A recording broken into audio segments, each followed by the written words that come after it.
안녕하십니까. 15조 권순아입니다. 발표 시작하겠습니다. 첫 번째로 물가 실업률, 환율, 이자율 등 주요 경제 변수에 미친 영향에 대해 말씀드리겠습니다.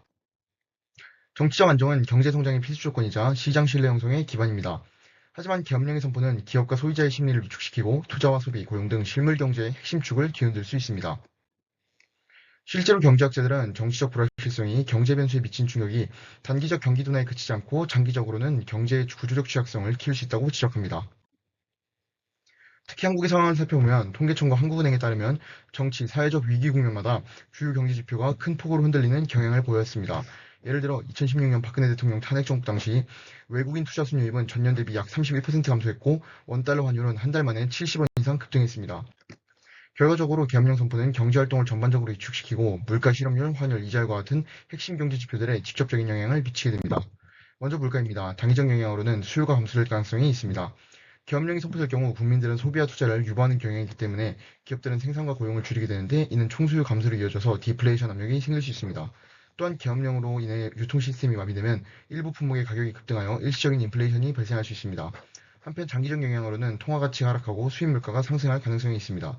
계엄령이 지속되면 신뢰 하락 및 외환 시장의 불안정성으로 인해 통화 가치가 하락하고 수입 상품의 가격이 오르면서 전반적인 물가 상승으로 이어지는 것입니다. 다음은 실업률입니다. 단기적 영향으로는 생산 중단 및 소비 위축이 있습니다. 계엄령으로 인해 사업이 축소되면 노동 수요가 감소하여 해고 및 휴직 사태가 발생하는 것입니다. 또한 정치적인 리스크로 인해 기업이 투자에 소극적인 스탠스를 취하기 때문에 구직 시장 역시 위축됩니다. 한편 장기적 영향으로는 구조적 실업이 증가될 수 있습니다. 해외 자본이 이탈하고 기업이 철수할 가능성이 다분하기에 구조적 실업률이 높아지는 것입니다. 세 번째는 환율입니다. 단기적 영향으로는 자본 유출 압력이 증대될 수 있습니다. 외국인 투자자들은 정치적 불안정성에 민감하기 때문에 계엄령이 선포되면 외국인 자금이 빠르게 이탈하면서 외환 수요가 급증합니다. 이로 인해 자국 통화의 가치는 하락하고 환율이 상승합니다. 또한 외국인 역시 자산을 외환화 금과 같은 안전자산으로 바꾸려는 경향이 짙어지기 때문에 환율 불안정이 가중될 수 있습니다. 한편 장기적 영향으로는 외환 보유액이 고갈될 위험이 있고 투자자들의 불안 심리 역시 가중됩니다. 마지막으로는 이자율입니다. 단기적 영향으로는 정책금리 인하 및 인상의 압력이 동시에 발생합니다. 소비와 투자가 위축되어 경기 부양을 위해 기준금리를 인하해야 한다는 압력이 생길 수 있습니다. 동시에 외환시장 방어와 자본 유출 억제를 위해 기준금리를 인상해야 한다는 압력 역시 생길 수 있어 딜레마가 발생합니다. 한편 장기적 영향으로는 시장금리가 상승할 수 있습니다. 자금 조달 비용이 증가하고 시장금리는 신용 위험 프리미엄 상승으로 인해 높아지게 되는 것입니다. 또한 정부가 통제를 위해 재정 지출을 늘리면 부채 수요가 줄고 이자율이 상승하게 됩니다. 이처럼 계엄령과 같은 극단적인 정치 조치는 단순한 질서 유지 이상의 경제적 파급 효과를 초래할 수 있습니다. 따라서 정부는 계엄령과 같은 비상 조치를 내릴 때 그로 인한 경제적 여파를 철저히 고려해야 합니다. 이상 참고문헌입니다. 다음으로 거시경제 이론을 활용한 불확실성 확대의 파급 효과에 대해 말씀드리겠습니다. 거시경제에 적용되는 경제 원리로는 한 경제 주체의 지출은 다른 경제 주체의 소득이다. 총지출은 경제의 생산 능력에서 벗어날 수 있다.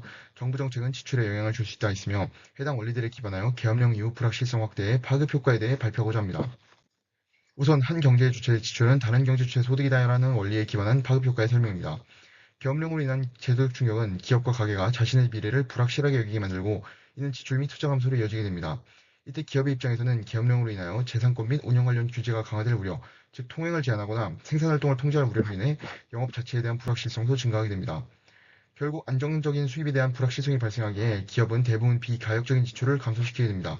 지출을 감소시키려는 차원에서 기업은 고용을 축소시키며 소비자에겐 앞으로 또 언제 적용될지 모르는 불확실성이 생기기에 소비자는 소비를 줄이고 저축을 늘리는 예방적 소비를 보입니다. 즉 불확실성에 대비하여 현금화할 수 있는 유동성을 확보하고자 하는 것입니다. 가계 지출은 곧 기업의 소득이기에 가계가 소비를 줄이게 되면 기업의 소득은 감소하게 됩니다. 즉 민간 지출의 감소는 생산자의 매출을 감소시키고 소득이 줄어든 기업은 자신의 지출을 줄이기 위한 고용 축소로 이어지는 악순환이 발생합니다. 이런 파급 효과는 국내만으로 그치지 않습니다.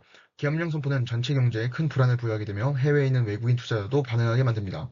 외국인 투자자들은 해외에 있는 안전자산으로 자금을 이동시키며 국내 투자자들도 외국 주식, 채권으로 피신하며 자산 매도가 대규모적으로 발생합니다.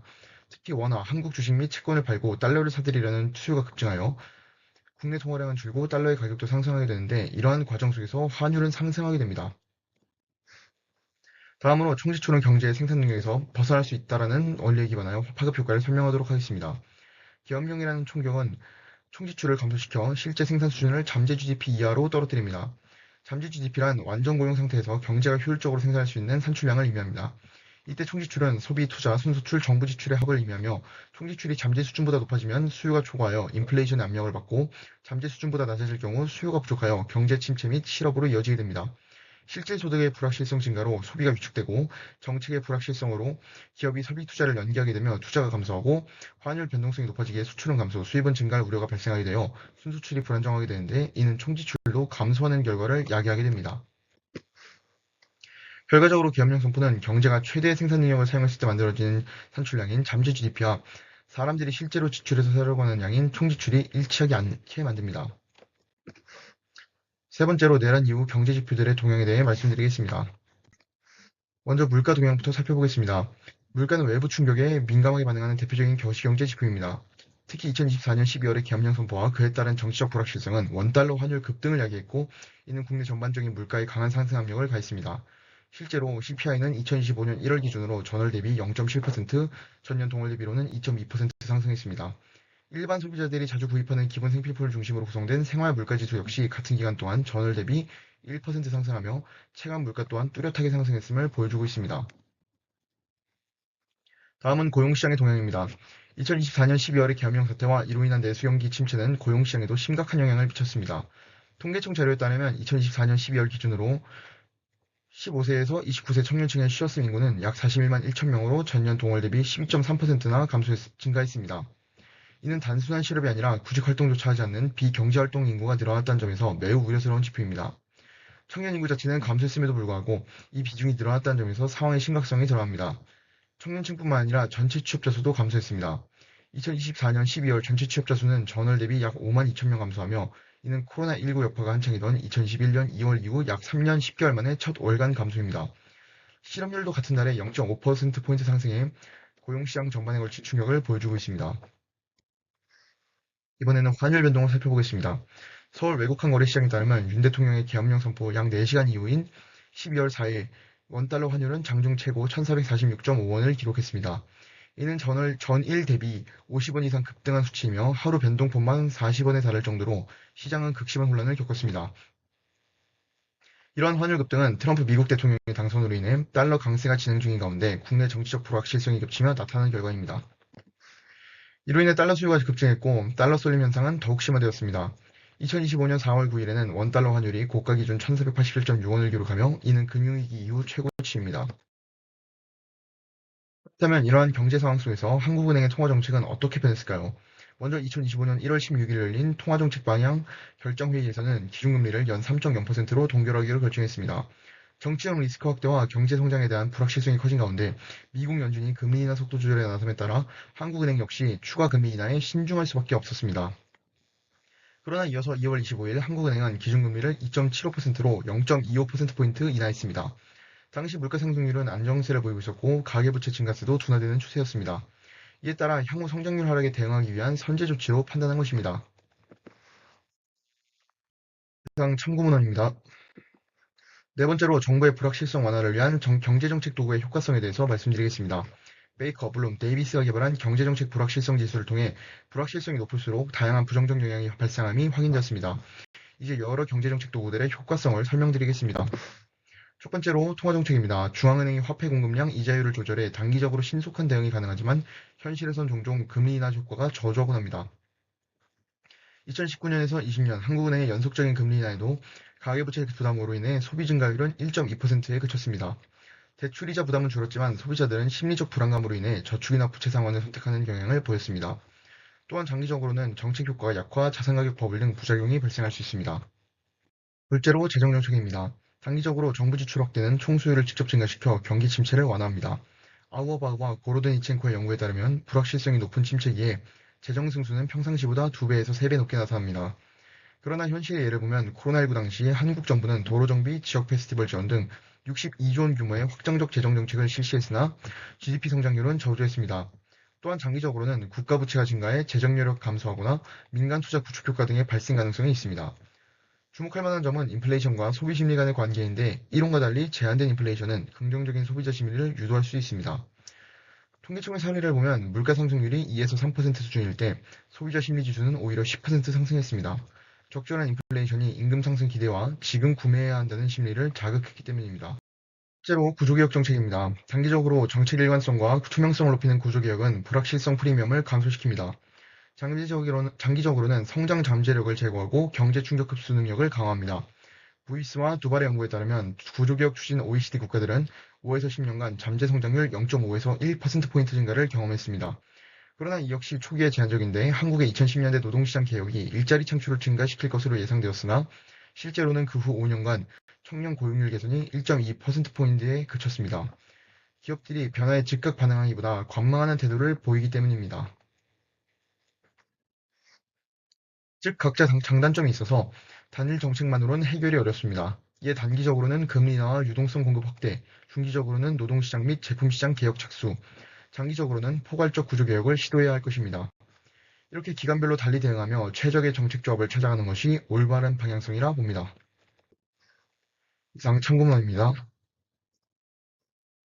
마지막으로 2025년 한국 정부가 발표한 경기부양 정책을 중심으로 각 정책의 내용과 그것이 경제에 미치는 장단기적 효과를 설명드리겠습니다. 먼저 내수 등 경기회복 가속화 정책입니다. 정부는 총 18조 원 규모의 경기부양 대책을 발표했습니다. 민생지원 사업도 85조 중 70%를 상반기에 조기 집행하고 소비 인장을 위해 소득공제와 자동차에 붙는 개별 소비세 인하 같은 정책이 시행됩니다. 단기적으로는 소비 심리가 개선되면서 실질 소비 지출이 증가할 것으로 기대됩니다. 2025년 1월 이후 소비자 심리 지수가 88.40에서 93.80으로 상승하며 소비 심리 회복 흐름이 관측되고 있습니다. 이는 소비 확대 기대를 반영한 것으로 해석됩니다. 이는 생산 및 고용 증가로 이어지며 경기 회복을 가속화하는 데 기여할 수 있습니다. 장기적으로는 정부의 재정과 금융 지원이 기업들의 투자 의욕을 북돋아 설비 투자를 늘리는 데 도움이 되고 전기차나 에너지 절약형 가전제품 같은 분야로 산업이 바뀌면서 산업 전체가 더 효율적이고 지속 가능한 방향으로 발전할 수 있을 것으로 기대됩니다. 이번에는 지방의 부동산 시장을 살리고 지역 경제에 활력을 불어넣기 위한 정책들을 소개시켜 드리겠습니다. 먼저 지방주택들에 대한 세제 혜택 기준이 완화되었고 지방의 인센티브 지원을 검토하고 있습니다. 또한 중소, 중견 기업이 안정적으로 가업을 이어갈 수 있도록 가업 상속 공제 확대도 함께 추진 중입니다. 단기적으로는 지방주택과 거래가 일부 회복되고 지역 상권과 기업의 매출 증가 효과가 기대됩니다. 장기적으로는 지방에 살고자 하는 인구가 늘고 기업의 지속 가능성도 높아지면서 지역 균형 발전에 긍정적인 영향을 줄 수 있습니다. 다만 지나친 세제 혜택이 특정 지역 부동산의 투기 수요를 유입시킬 수 있다는 점도 함께 고려해야 합니다. 이번에는 서민들의 생계비 부담을 덜고 생활 전반을 안정시키기 위한 정책들을 소개시켜 드리겠습니다. 정부는 식료품 가격 안정을 추진하고 의료와 주거, 교육, 통신 등 일상생활과 밀접한 분야에서도 다양한 지원을 하고 있습니다. 교육 분야에선 내신 기출 문제 공개 범위 확대 등이 진행 중이며 통신 분야에선 단통법 폐지와 중고폰 안심거래 인증제가 도입됩니다.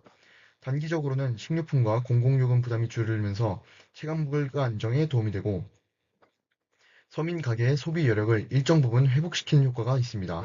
실제로 통계청에 따르면 2025년 4월 소비자 물가 상승률은 전년 동월 대비 2.1%로 2024년 말에 비해 점진적으로 둔화되는 추세를 보이고 있습니다. 장기적으로 복지 기반이 강화되고 의료, 교육, 주거 분야의 구조 개선이 이루어지며 국민의 삶의 질 전반이 높아질 수 있을 것으로 기대됩니다. 하지만 과도한 정부 개입은 민간 시장 왜곡이나 재정 부담으로 이어질 수 있다는 점도 함께 고려되어야 합니다. 이번에는 금리 정책을 통한 경기 대응 방안입니다. 한국은행은 2024년 말부터 기준금리를 점진적으로 인하하고 있습니다. 2025년 초 기준금리는 3.25%에서 2.5%로 인하되었습니다. 단기적으로는 대출금리가 낮아지면서 가계의 이자 부담이 감소하고 소비 여력이 증가할 것으로 기대됩니다. 장기적으로는 낮은 금리가 기업이 돈을 빌리는 데 드는 비용을 줄여줘서 설비 투자 확대를 유도하고 고용 증가와 산업 경쟁력 강화에도 긍정적인 영향을 줄 수 있습니다.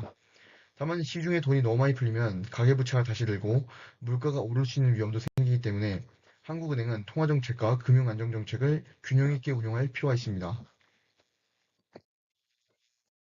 이상 참고문헌입니다. 지금까지 계엄령 선포로 인한 경제적 불확실성이 한국 경제에 미치는 영향에 대해 알아보았습니다.